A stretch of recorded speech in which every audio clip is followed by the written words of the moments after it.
네, 나라살림연구소 정창수입니다. 오늘은 지방재정의 그 재정 관계에 대해서 말씀을 드리려고 합니다. 뭐 서울시 선거도 있고 해서 그 연결돼서 말씀드리는데요. 우리나라는 일단 국세와 지방세가 8대2, 지금 7.5대 2.5쯤 되거든요. 그러면 75%가 국세라는 얘기잖아요. 그래서 분권운동 하시는 분들이 지방세 비중을 높이자 이렇게 얘기를 하는데, 사실은 이제 그건 그렇게 일면만 바라봤을 때 나올 수 있는 얘기입니다. 실제로는 75% 국세 중에서 무려 40%를 지방자치단체와 교육청이 주고 있어요. 거기다가 보조금이나 이런 까지 나가고 나면 오히려 쓰는 돈은 지방이 중앙보다 훨씬 많습니다. 그래서 꼭 지방이 재정이 적다고 할 수는 없어요. 물론 어떤 월급쟁이도 내 월급이 많다고 하는 사람이 없는 것처럼 누구나 다 돈이 부족하다고 얘기는 하죠. 그래서 일단은 많으면 많을수록 좋긴 하겠지만 돈이 부족하다고 얘기하기는 좀 그렇다, 진실은 아니다, 이렇게 말씀드릴 수가 있습니다. 그래서 방금 말씀드린 두 축, 중앙정부에서 거둔 국세를 교육청에 주는 교육재정교부금, 그리고 지방자치단체에 주는 지방교부세, 이 두 가지가 굉장히 큰 재정의 역할을 차지합니다. 그러니까 서울시 같은 경우에는 스스로 지방세로 반을 이제 걷죠. 교부세를 받지 않는 유일한 광역자치단체예요. 하지만 종부세에서 나오는 부동산 교부세는 받아요. 그래서 뭐 강남구 이런 데서 많이 종부세를 걷겠죠. 뭐 그런 교부세가 있고요. 그것에 이제 기반해서 그 지방재정이 지방세, 그 다음에 자체적으로 걷는 세의 수입, 이게 자체 수입이고, 그 다음에 이전 수입, 지원받는 돈이 지방교부세가 있습니다. 이게 광역은 이런데 기초에서는 광역에서 주는 돈을 또 받아요. 그거를 조정교부금이라고 합니다. 예를 들면 서울시에서 걷는 시세의 한 23% 정도를 조정교부금이라고 해서 자치구에 나눠줘요.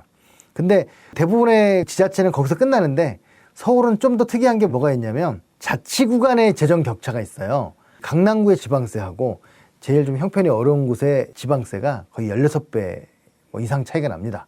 그래서 이걸 어떻게 줄여볼까 해가지고 만든 게 2008년에 공동재산세라는 걸 만들었어요.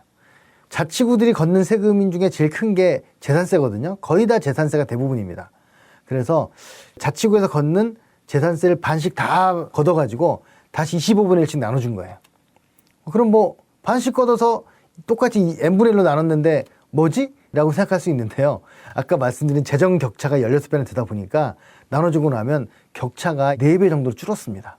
그래서 재정력 지수라는 게 있는데요. 재정력 지수가 제일 낮은 곳이 노원구로 제가 알고 있는데, 노원구하고 강남구가 거의 한 6, 7배 정도 되는데, 이게 큰 차이가 없게 만들어지는 거죠. 그렇게 해서 자치구의 재원이 충당됩니다. 그래서 우리가 지방세가 적다고 해서 재정이 어려워서 이 무슨 일을 못한다라고 하는 건 최소한 절반 이하의 진실이다, 이렇게 볼 수 있습니다. 왜 그러냐면 다른 나라를 가보면요, 영국 같은 나라는 지방세가 5%도 안 돼요. 그러면 세상에 95%를 국세로 거두면 거긴 정말 지방이 아무것도 못할 것 같잖아요. 안 그렇죠.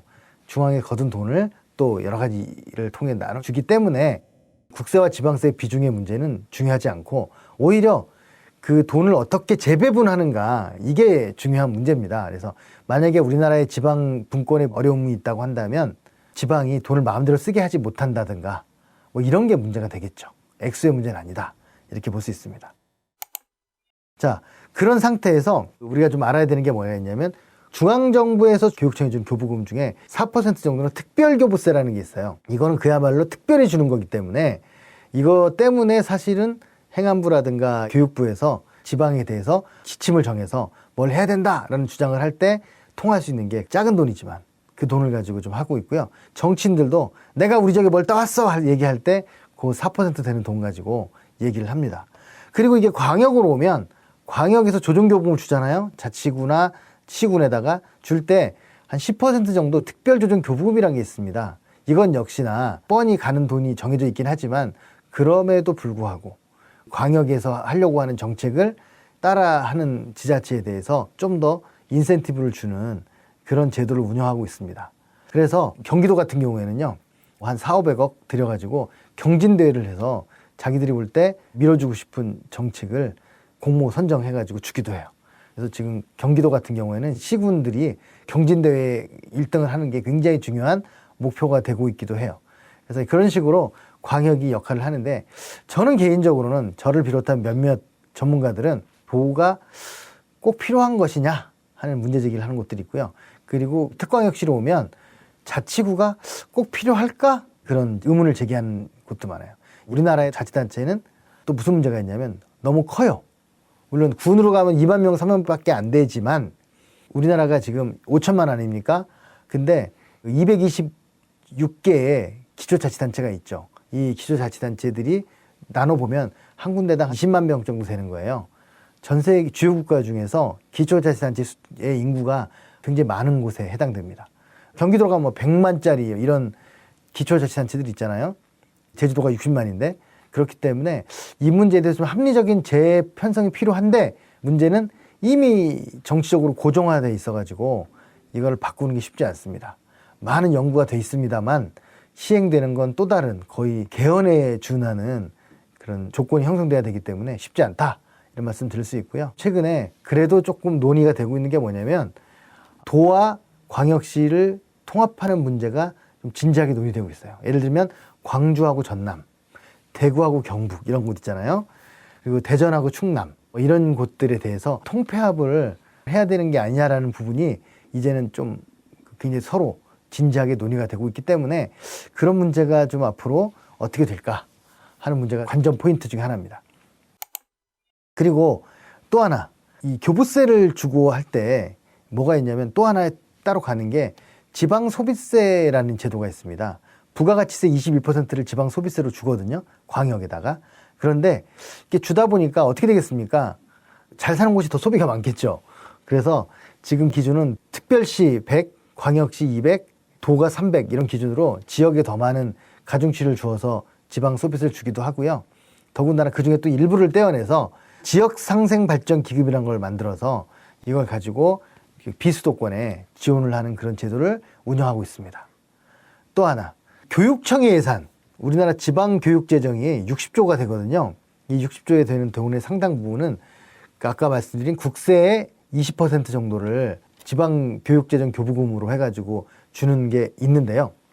광역에서도 도세나 시세 일정 부분을 교육청에 주는 법정 전출금이라는 게 있습니다.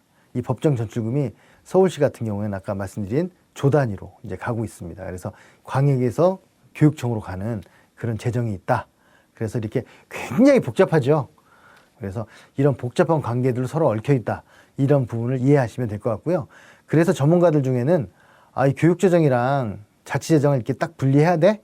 라고 문제제기를 하시는 분들이 있어서 이 통합 논의도 소수긴 하지만 진지하게 중앙정부나 지방자치단체에서 제기되고 있다. 그런 말씀 드리겠습니다. 오늘의 결론은 재정관계가 굉장히 복잡하게 얽혀 있고, 그렇기 때문에 어떻게 보면 서로 통제하고 또 서로 지원하고 하는 게 중앙과 지방의 재정관계다. 이렇게 말씀드릴 수가 있습니다. 마치겠습니다. 구독, 좋아요!